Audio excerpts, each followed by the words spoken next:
the importance of the games has increased in my mind because of the importance that people put on it.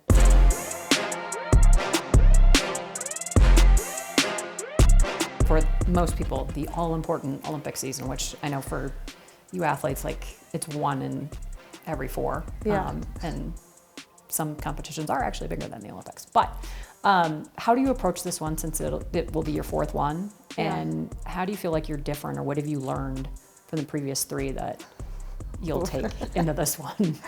Over my Olympic career, at the very beginning, Sochi, I was so almost naive to it. I hadn't experienced personally what it was like to win an Olympic medal, and then, you know, the ensuing like attention and excitement and the sort of spotlight that shines on you, that which can sometimes be in a negative way. And then after South Korea, it was the beginning of the phase of like, well, even though I won gold and silver, not winning a medal in the slalom, this was the beginning of the phase of like, oh, she can disappoint us or whatever.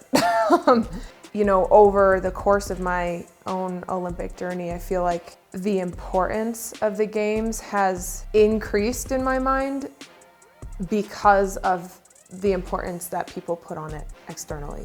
It's not something that really comes from me, from my own heart.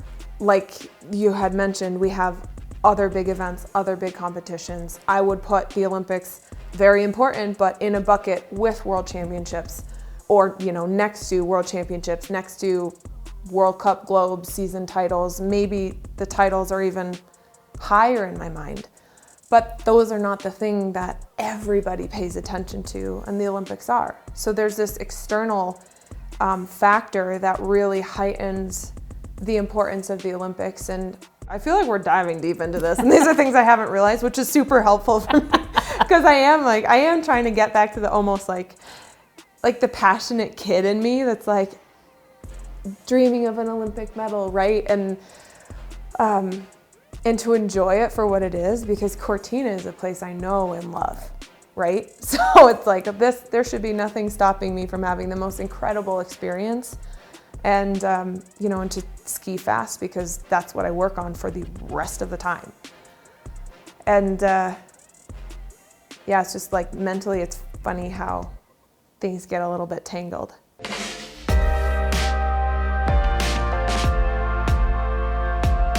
I know I've compared you and Simone a lot, but you guys have both become bigger than your sport in terms of, you know, talking about mental health, talking about PTSD, talking about the struggles that you've had, you know, coming back from after your dad, after Beijing. Do you feel that your impact is far greater than what you've done on the snow, which is incredible? Thank you. I actually do feel that. It's probably the main thing that I feel about my career, because it'll be like the younger kids who say, I want to ski like you. But then everyone else, from like teenagers all the way through any age, they talk about basically the other experiences I've had and how they relate to, you know, somebody's father just passed away unexpectedly, or you know, someone's struggling with an injury, somebody's struggling with self-confidence, or whatever it might be. It boils down to just being honest and realizing that if we're all just like honest in what we're experiencing, you're likely going to find others who connect to that, because most of a human experience is something that others relate to. It's like not necessarily winning or triumph or whatever, but everybody has their own victories in life. But it's more of the being afraid to lose the people you love, and, you know, trying really hard on something only to come up just a little bit short. And, you know, then you have to go back to the drawing board and work harder again, and all of those things, like picking yourself up when you've fallen, and breakups and whatever it is. That's a thing that we all experience.